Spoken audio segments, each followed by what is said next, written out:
This is Everything Rugby League, a podcast for fans of the sport everywhere. Can you believe it? Each week, Keith and Lewis cover news and insights from the game's grassroots to the NRL and around the world.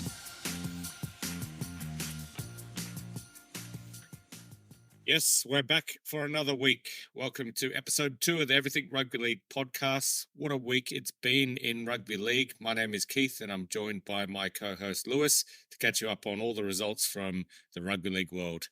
How's your week been, Lou? England treating you well? Yeah, not too bad. We had some good weather over the weekend. NRL-wise, not so great for either of our teams, specifically the Raiders. It's had an awful one, but yeah, how's your weekend? Well, it's been good. Went up to the Hunter Valley. They have a snow festival in their Hunter Valley Gardens. I took my niece and nephew there. They loved it. Weather was terrible, as I'm sure every NRL fan knew watching the footy yesterday, but alas, the show goes on, which is the perfect segue to our first subject, a scoreboard update. I'll let you take the NRL this week, Lou. What happened in the NRL? Yes, mate, so it was not a good week for us. So we had the Roosters over the Tigers 40-6, upset North Queensland over the Penrith Panthers 16-6. Didn't really have their top players, but a win's a win. And George Dragons over the Dolphins 26-6. Shout out to Flano. He's actually getting some good results because I know there's a few deaf riders out there in the Dragons, and they seem to be holding their own. Melbourne 16 over Canberra 6. Quickly on that one, just diabolical stuff from the Raiders. Just could not catch it if their life depended on it. And yeah, that was an awful one for us. Newcastle 34 over Parramatta 26. And the Warriors 32 over Brisbane 16. So, yeah, we could touch that. You can brag about that for a little bit. And, of course, Canterbury Bankstown Bulldogs 15 over Cronulla Sharks 14, which was, Cameron Ciraldo looks like he's got things going. So, good to see the Dogs back on top. Because as they say, when the Dogs are playing well, the league's in good shape. You know what? Screw the Dolphins. I'm a bone to pick. I have held off on tipping them all year because I just knew the moment I tipped them, they'd start to fall back. I understand they've been falling back to earth for the past month or so, but I took a punt on finally tipping the Dolphins for the first time this year, and they go and lose to the Dragons. They are harder than the Warriors to pick. I reckon they're probably the hardest team in the NRL. Actually, screw this competition for tipping. I have a day off at work on the line here from the work tipping competition, and I'm third, and I keep falling down the ladder every week. It's too hard to tip this competition. I got 3 from 7 this week, so I don't think I'm in the best position to provide commentary, but I will anyway. What was your game of the round?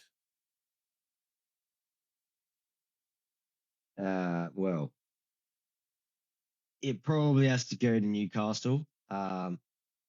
Listen, they definitely have some really good young players, and I just wanted to shout out Will Price because there's a lot of hype around him. He's obviously got a famous father, and to see him score on debut, and then they've got a lot of good players that they're seeming to put it together. So yeah, that was a good win for them. How about you? Yeah, I couldn't agree more. That was easily the best game of the round for me. The two Bradman best length of the field tries, almost identical to each other. Sold out McDonald Jones Stadium, I think it's called. More than, I love my crowd figures, more than 27,000 fans there. It looked like an amazing atmosphere. The weather wasn't that great as well. It wasn't too bad up there, but still, like, just an occasion, I reckon. And yeah, what an occasion for Will Price. And I know that a lot of the English rugby league fans out there were tuning in as well. I think that I read that in the game, in the international between England and France, the players had that game on. So they watched as much of it as they could, and they were cheering Will Price on. Hopefully, a future England superstar, because they need all the help they can get. Not that they didn't do too badly against France, which we'll touch on in a sec. But yeah, couldn't agree more. But yeah, those the train just keeps rolling for the Bulldogs and the Dragons, mind you. Any words on that? Yeah, so I mean, it's sort of difficult for. Did you pick the Dragons to come this year or last year? Probably both years. I don't know why. That's the Flano. He's a good coach, and there's some guys who just don't let their teams play poorly. He's one of them. Obviously, he's got a bit of controversy surrounding him, but he's been able to, firstly, keep Ben Hunt. Whether he wants to be there or not, he's held him, and then he's got some pretty he's been able to get some good footy out of certain players that you just wouldn't.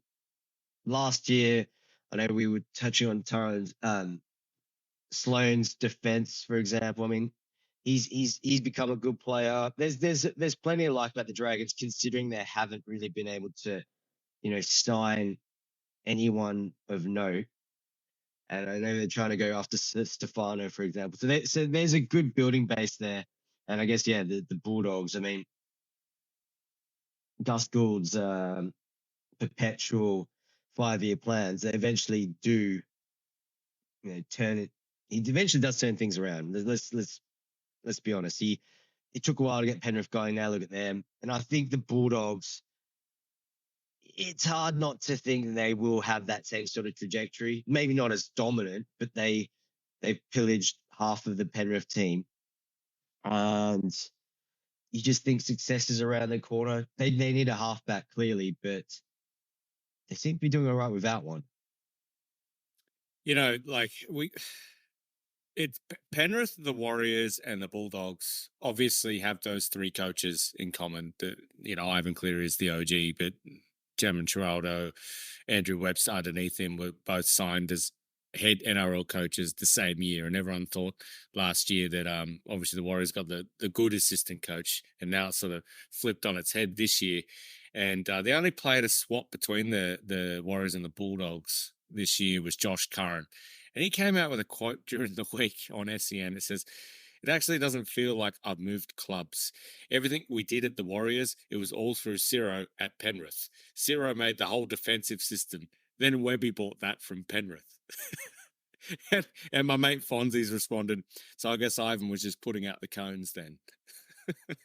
So the fact that the Warriors and the Bulldogs come up against each other this week, I know that most fans aren't sort of studying the defensive structure as the first thing that they do when they tune into a football game.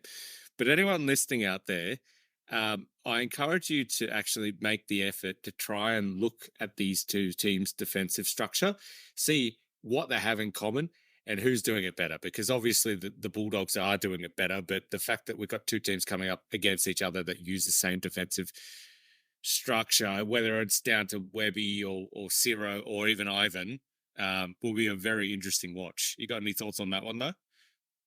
Curveball for you. There's a fourth coach out there that was in that whole Penrith stable. Do you want to have a guess as to who it was and how they're going at the moment? Trent Barrett? Yeah. And well, he had a lot of fanfare as well. Like, a lot of people gave him credit for what Penrith were doing. And I can't see Parramatta playing like those three. So I'm going to say, look, all three deserve their credit because they're different people. And even though the structures might be the same, the playing roster is completely different. Like the Warriors playing roster was so different to Penrith's.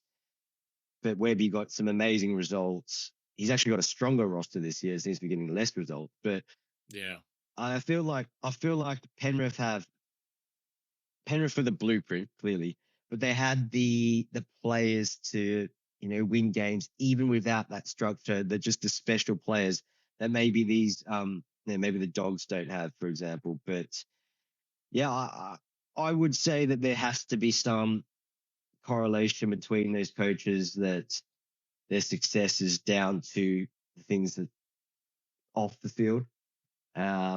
Because one thing actually I will say, not footy related, but when you look at the social media, you see the Stephen Crichton, for example, he was really massive in like bringing like the energy in the preseason. Like he would be playing lots of music, similar to what like Bizza, Jerome Luai, those guys did at Penrith, like really like loud, brash but confident, like believe in yourself. And when you watch the Dogs in the preseason, they had the same guys like Josh Adokar, Stephen Crichton, Carraz, Bronson Cherry. They were all really confident, really like we're just you just feel like a confident team when they start getting results is just basically a boulder going downhill that it's hard to stop.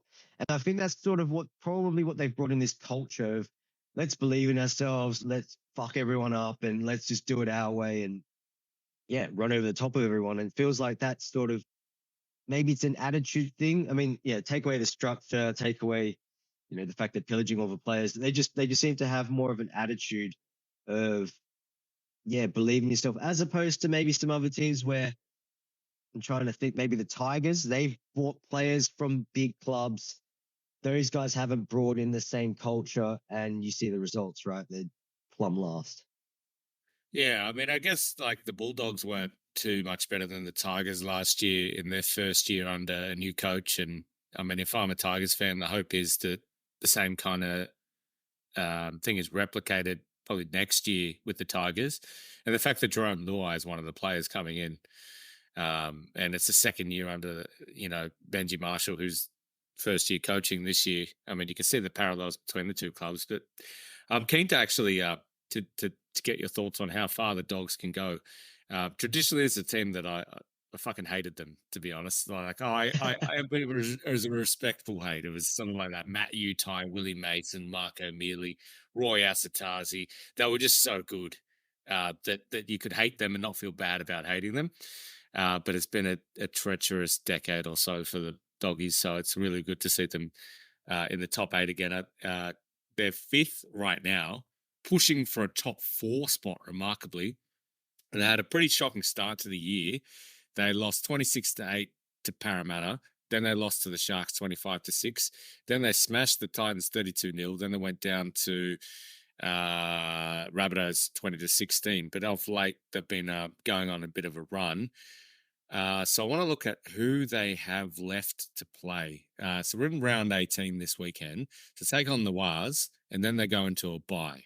And then they have to travel to North Queensland. That'll be a difficult one. They have to travel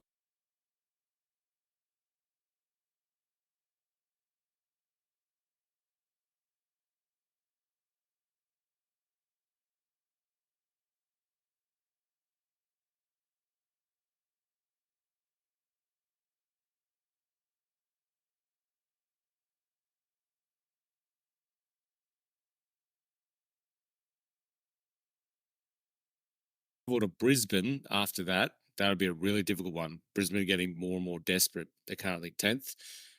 Then they're home to the Raiders. They should take care of them pretty easily, surely. And then then they travel to just Cogra across town to play. That'll be a good game, actually, against Dragons. Then they host Dolphins. Trip to New Zealand. Home games to Manly and the Cowboys against tip-off tiers. They're not too bad of a run home. They've only got the one bye left. I think that's a factor as well. How deep do you think that they can go? Do you think that they're, shoe in for the 8? No, not a shoe in. If we can look through the records, I actually picked them to make the 8 last year, so I'm not just jumping on the wagon this time round and they let us down. I think that the biggest issue for them is a lot of their wins, as you rightly rattled off, they were losing heavily early. They've sort of got on a run because the origin period throws up these sort of results. And I think you've touched on it before, New Zealand tends to benefit from these. Once, the back end of the season when the rep players are back, not that, for example, the Wars are too greatly affected. But you tend to stop running into the teams that are like, say for example, North Queensland. They seem to always be playing Penrith during the Origin period and getting those sneaky wins. But yeah, True. I see them missing the 8, but not because of any. Not it's not a slander on them. I just think that maybe they've probably redlined and like beating the Sharks, for example. Like Burton, if he was playing Origin, I doubt the Dogs come through with these wins, if you know what I mean. Like he's obviously scoring the field goal and stuff. So I don't think they make the 8. I don't think they go. If they do make the 8, they won't. They just don't have the strike. I mean, not strike. They don't have that critical halfback. And Denham Kemp said it best. So when you've got Mitchell Moses playing in Origin and dominating, he's now going to go back to club footy and think this is just too slow, too easy. So when he is playing finals footy, it's just not like it's actually going to be a lot easier for him. The likes of Burton, Reid Marnie, they haven't played Origin in that key positions. I know Reid Marnie made a grand final, but yeah, they probably just lack that quality and experience when it matters. But next year, and possibly with Mitch Woods coming through, I wouldn't write them off to make a big run. They've got the right people in place. And also, it seems to turn around ever since that Jackson Topany. Is that his name? The guy who sued the club for the tough practices. Things have just sort of like galvanized the club or something. They seem to have just turned it around from there. But yeah, and I just want to also say the reason why people did hate them is they had a lot of controversy. Do you remember they cheated the salary cap? They had the Coffs Harbour incident. Willie Mason was loud as he ever was. Marco Mealy, all of these guys were just, and Brayford Nasta was always the most overrated player in the league. They had a lot of reasons why people hated them.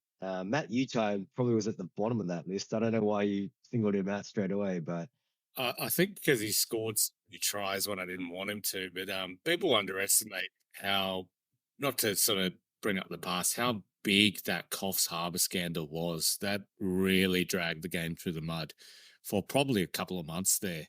It was a terrible look for the league. We won't go into it, of course, but yeah, Bulldogs had. I remember reading an article at the time after their sponsors all but abandoned them pretty much, and they tried to get they had to really twist the arm of Camp Quality to give them they're like not charge them to just to have a front of jersey sponsor. This is a charity that was really worried about having their name associated with the club after the Coffs Harbour scandal. Eventually they agreed because the exposure, of NRL front of jerseys, amazing given the ratings and everything even back then. But it was a big risk for Camp Quality, and yeah, it shows how far the club has come. Arthur Laundy in the back is so very healthy off the field, but I think that they can make the 8. Obviously, I think maybe they're redlining right now at 5th on the ladder, although they might beat the Warriors this weekend. But I think that they will make the 8. Just who's like, I'm just looking at the ladder now, like who's outside the 8 that everyone expects to come into the 8.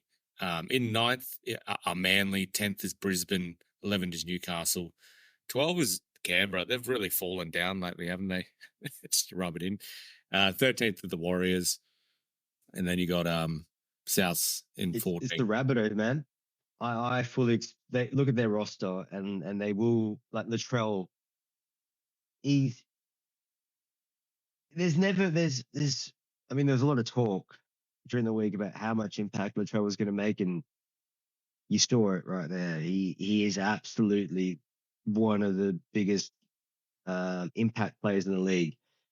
So yeah, I would assume if anyone's going to make a run, it's the Rabbitohs. I would have said the Broncos, but obviously with Adam Reynolds not there, it's difficult to see them building that much momentum. Maybe the Knights, like I do think they've got such a really good roster as well. And if all they need to do, I'm going to say all they need to do, is they caught lightning in a bottle last year, the Knights. If they can do that again, of course, to make the 8, but it just seems like the Rabbitohs are the team that had the firepower mainly to get in there. How about you? Yeah, they're pretty far away though, aren't they? They're on 16 points, which is 4 points out of the 8, and their for and against is minus 112, whereas 8th place Dragons are minus 30.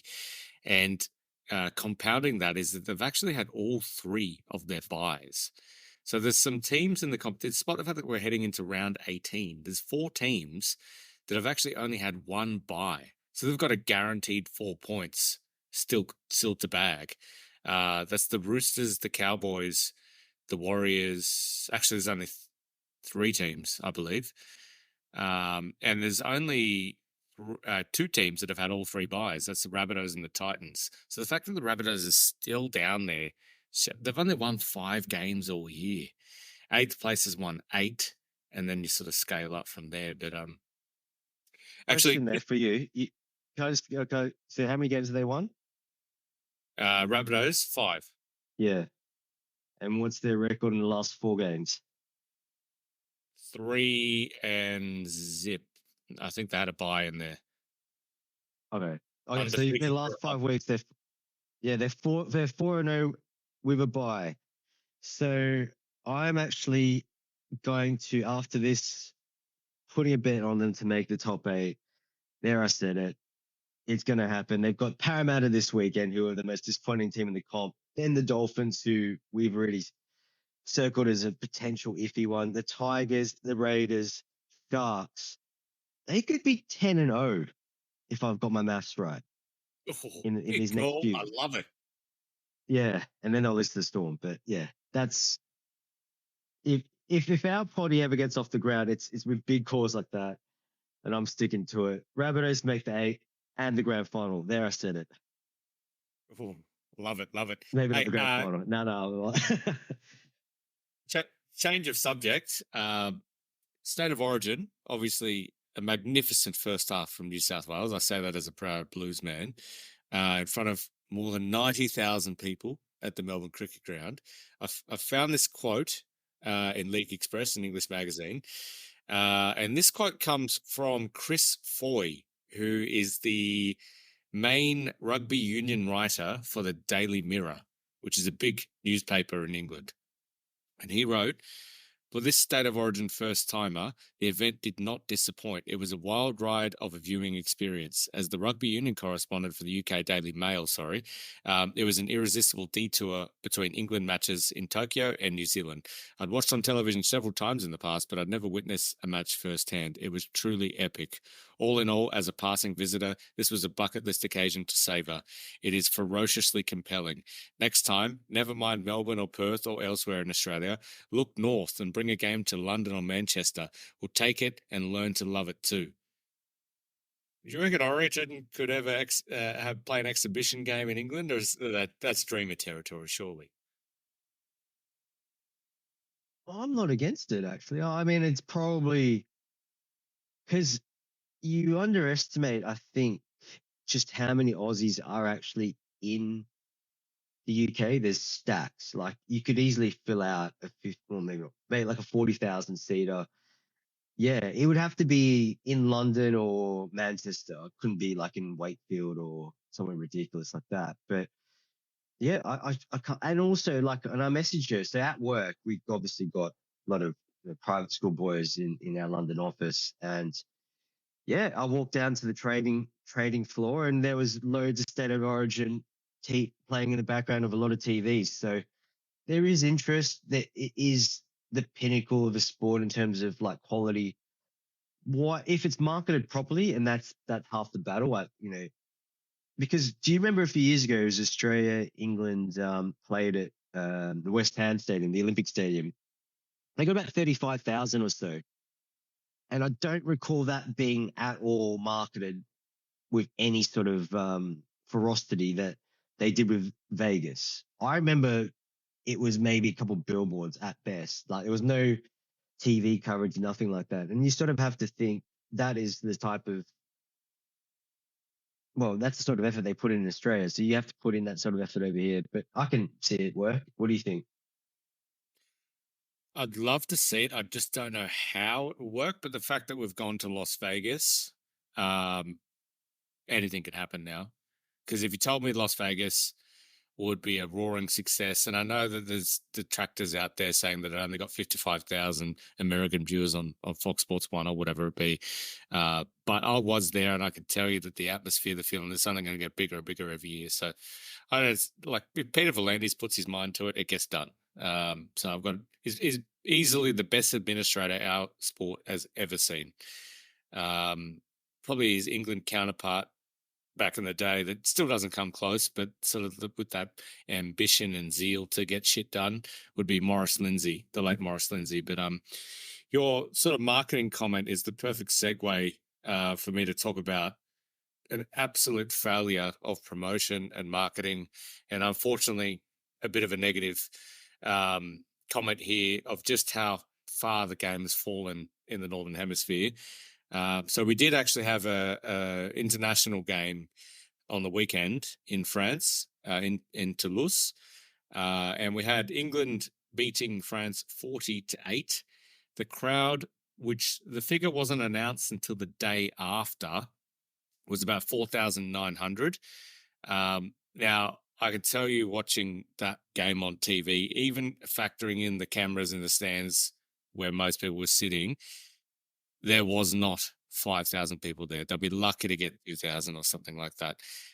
Now, I read from Rugby League Long Read's Patreon, which is Steve Mascord and John Davies, that England players are only being paid about £250 to play in this game. So anyone that turned down in that game for England did it because, the love of their country, not because of the money on offer, because it was an absolute pittance.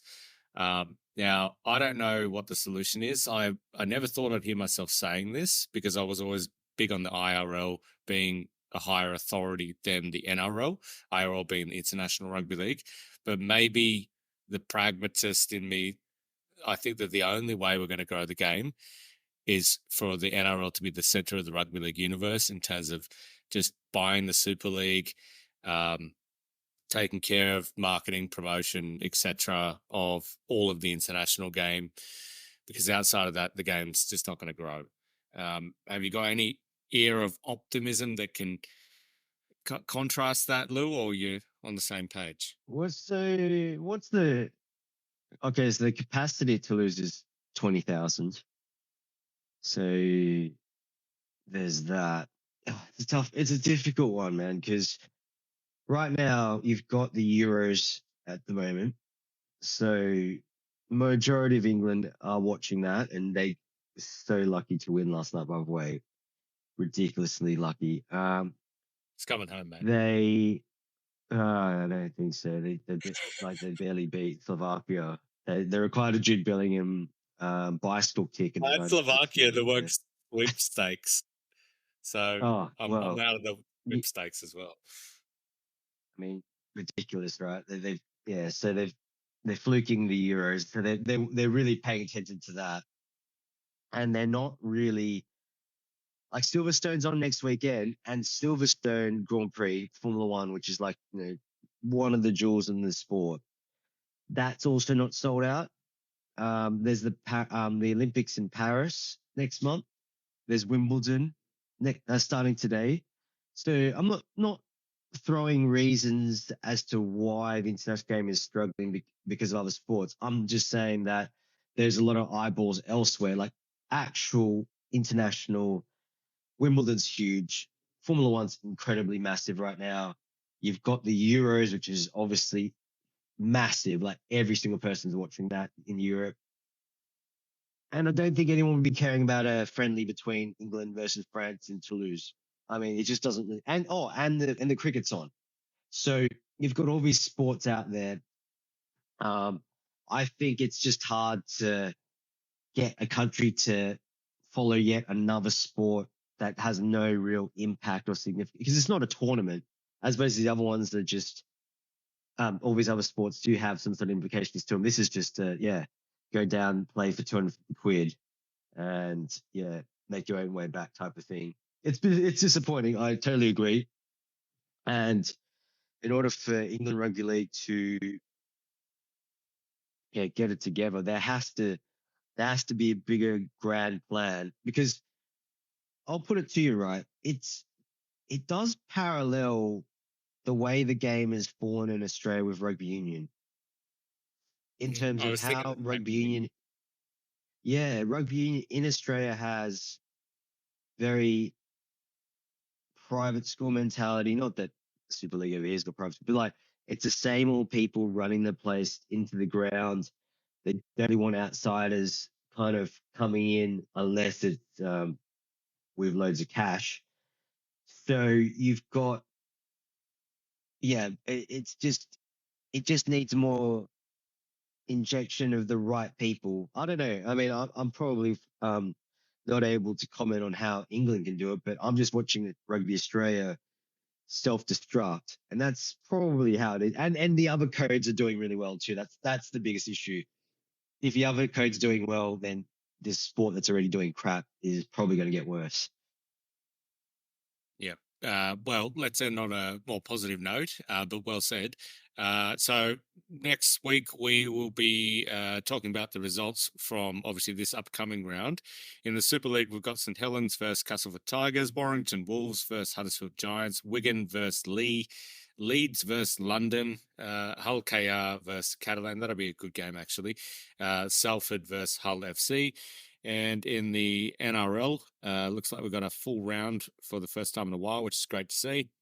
We've got Parramatta versus South Sydney on the Thursday night, Cronulla versus Gold Coast. Cronulla should surely win that. Brisbane versus Penrith in Brisbane. That's a huge game, Friday night, 8 p.m.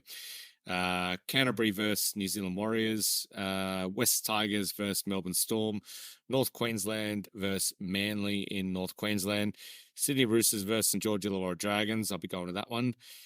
Canberra Raiders versus Newcastle Knights. Actually, a very interesting clash as well. What's your game of the round? Oh, I'm going to go with the Wa versus the Dogs. Reason for that is you've actually got the Dogs. They're the real interesting team right now, and you've got the Wa who've come off the win. The other game is like they all look a little bit lopsided. I'm not expecting too many. Like Newcastle big win, Roosters big win, Storm big win. Yeah, there's not too many. Like, yeah, as you say, surely the Sharks get over the Titans. Brisbane or Penrith in Brisbane? Penrith, that's easy. I'm going to go Brisbane. They're desperate. Why? They're desperate. It's in Brisbane, I should say. They've got their Origin contingent coming back. Penrith are still without Nathan Cleary, although Penrith are coming off a pretty poor loss to North Queensland. This is easily the game of the round for me. It could go either way. I still expect Brisbane to go on a run, although at the start of the year I did say they're not making the 4, so I'm looking pretty correct with that. Of all the ones that I got wrong, even a broken clock is right twice a day, I guess. But all right, well, anything to add before we wrap this week up? Yeah, just the Penrith Panthers. I mean, they obviously last year they were able to survive the Origin period. They're smashing the Raiders, that sort of stuff. But this year they seem to have, they struggled against the Cowboys. But I just think with once they're back, it is hard to see them lose at all. Don't know what you think in terms of, Cleary hasn't even played majority of the year, but that seems to not really done much. Have we got a boring grand final of Melbourne versus Penrith coming up? I think so. Well, maybe the Roosters might have something to say, but it just has a feel of the Storm. They're gonna grind their way to a few wins in the finals and probably get outplayed by the Panthers at this rate. But yeah, it doesn't. Last year's grand final was amazing. It just doesn't feel like this year's gonna have that same sort of ending that we deserve as league fans. Yeah, so you never know because all these buys are skewing the ladder. They're at weird times. We've got Origin who's affecting the parity of the competition. So once we come out of the Origin period, the men will be separated from the boys. But be a very interesting time, which seems like a good place to leave this week's episode at. We will see you all next Monday night for another episode of Everything Rugby League, the podcast. This is Everything Rugby League, a podcast for fans of the sport everywhere. Can you believe it? Each week, Keith and Lewis cover news and insights from the game's grassroots to the NRL and around the world.